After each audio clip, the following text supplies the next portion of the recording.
Mr. Chairman, ladies and gentlemen, the Complaints Against the Police Office, CAPO, was established in 1974 by the Commissioner of Police. It was not a coincidence that the Independent Commission Against Corruption, ICAC, was established in the same year. The ICAC was, of course, a fully independent body. It took over the investigation of police corruption from the unlamented anti-corruption branch of the police. The idea that investigation into non-corruption complaints against the police should be carried out by the police itself was always controversial. That is why in 1977, the Commissioner of Police invited a subcommittee of the unofficial members of the Executive and Legislative Councils, UMELCO, to monitor CAPO's complaint investigations. The subcommittee was chaired by a member of the Executive Council, and its vice chairmen were made up of members of the Legislative Council. In 1986, the IPCC was established to take over from the UMELCO police group. Its connection with the Executive and Legislative Councils was maintained. Until the year 2000, the chairman was always a member of the Executive Council, and its vice chairman, members of the Legislative Council. My immediate predecessor, Mr. Dennis Chan, Senior SC, was both a practicing senior counsel and a member of the Executive Council when he was appointed chairman. Beginning with my appointment in 2000, the chairman have been senior counsel in practice. However, the three vice chairmen have continued to be drawn from the Legislative Council. Members of the IPCC have always been leading members of the community. Throughout the years, efforts have been made to improve public confidence in the impartiality of CAPO's investigation. The introduction of the observer scheme was an important step. As the 2012-2013 report explained, and I quote, "The observer scheme was introduced in 1996 to strengthen the IPCC's monitoring function. Under the scheme, observers appointed by the Secretary for Security may attend interviews and observe the collection of evidence in connection with CAPO's investigation of reportable complaints.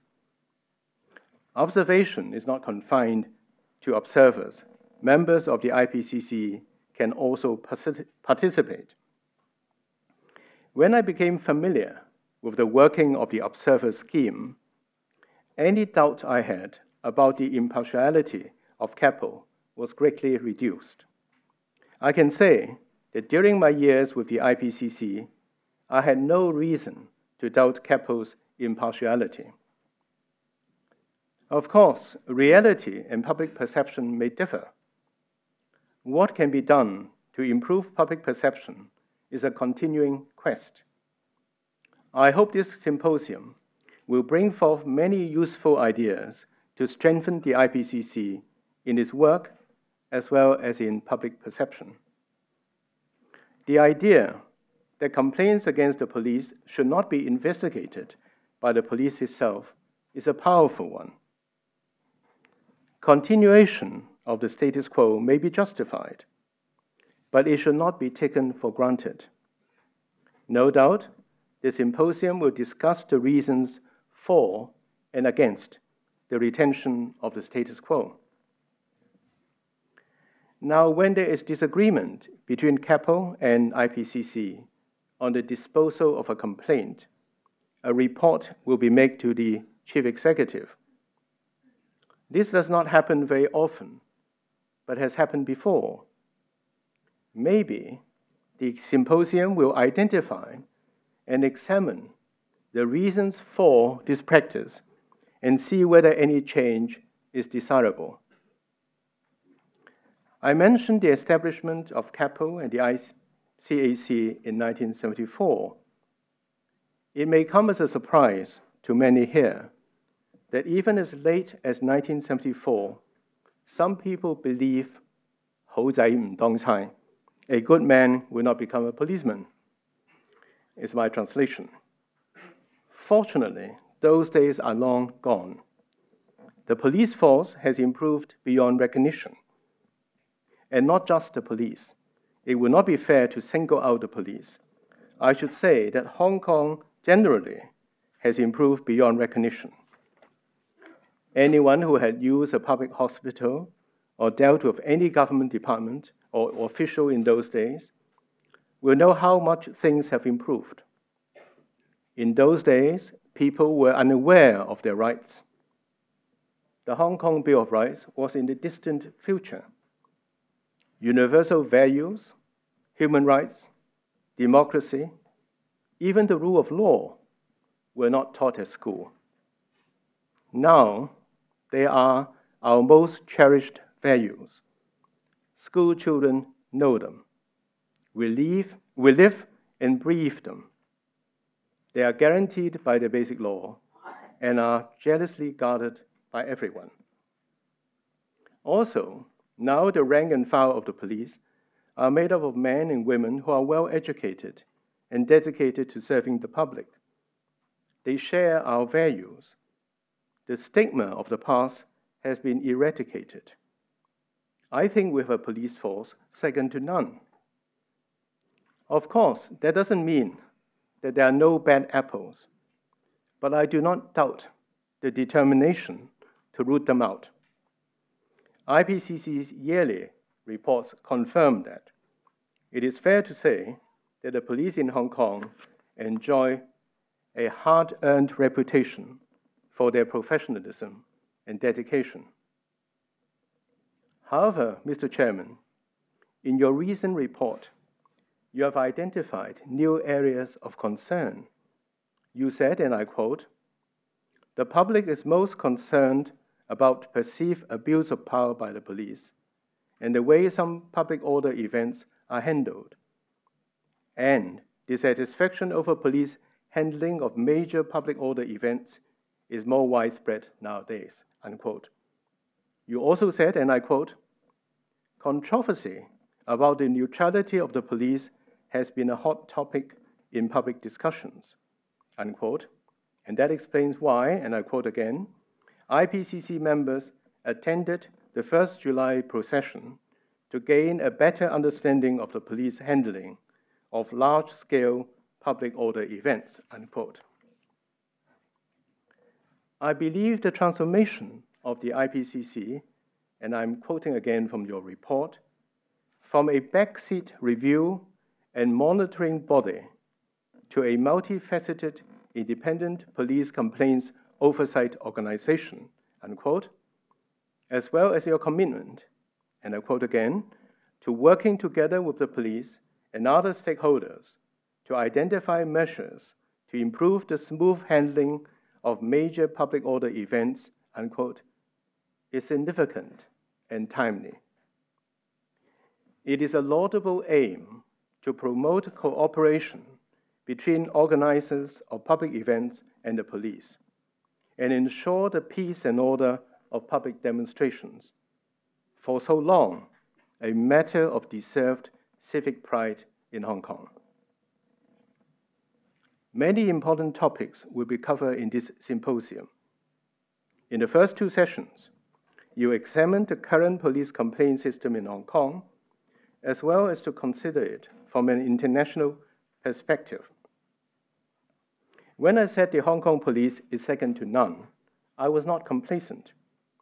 I recognize that the job of a policeman is not an easy one.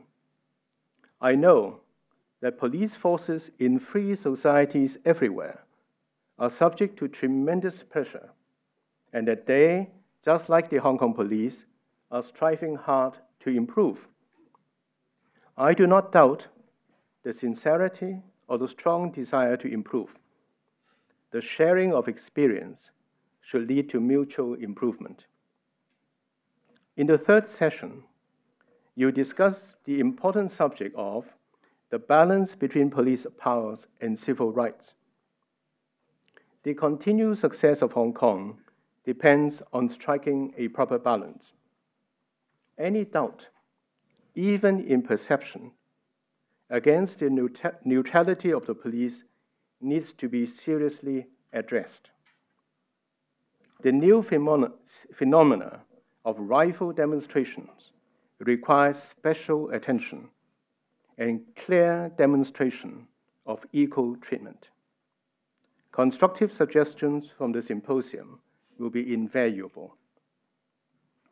Mr. Chairman, you stepped down in June after serving the customary 6 years. You can look back at your record with pride. You have served with energy, courage, and judgment. You have rightly perceived the new and important role which the IPCC can play in keeping a proper balance between public expression and public order. I hope your successor will serve with equal success and enjoy the same reputation for fairness and fearless integrity. I wish the symposium lively discussions and lots of good insights. Thank you.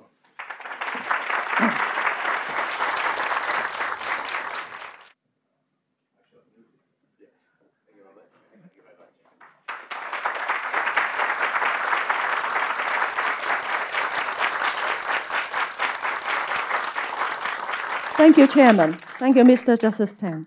May I now invite Chairman Mr. Jett to deliver a welcome speech. Mr. Jett, please. Mr. Justice Tang, honorable guests, ladies and gentlemen, good morning.